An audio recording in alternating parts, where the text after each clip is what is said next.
తనపై తప్పుడు ఆరోపణలు చేస్తున్నారన్నారు వైవి సుబ్బారెడ్డి. తానే కనుక తప్పు చేసుంటే సుప్రీంకోర్టులో ఎందుకు పిటిషన్ వేస్తానని ప్రశ్నించారు. తొలుత వెజిటబుల్ ఫ్యాట్ కలిసిందని ఈవో అంటే కాదు జంతువుల కొవ్వు కలిసిందని చంద్రబాబు అన్నారన్నారు. అయితే ప్రసాదంలో కలిసింది జంతువుల కొవ్వా లేక వెజిటబుల్ ఫ్యాటా అన్నది ఇంతవరకు స్పష్టత రాలేదన్నారు ఆయన.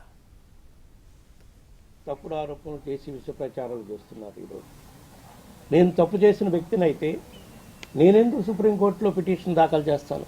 లడ్డూ ప్రసాదంలో వెజిటబుల్ ఫ్యాట్ కలిసిందని మొదట ఈవో అన్నారు ఆ ఇన్సిడెంట్ జరిగినప్పుడు. కాదు జంతువులు కొవ్వు కలిసిందని చంద్రబాబు నాయుడు గారు అన్నారు.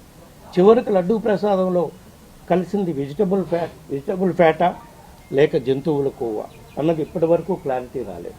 కల్తీ జరిగిందని ఆరోపణలు ఎదుర్కొంటున్న నెయ్యి ట్యాంకర్లు అసలు లడ్డూ ప్రసాదం తయారీలోకి వెళ్ళాయా లేదా అన్న దానిపైన కూడా క్లారిటీ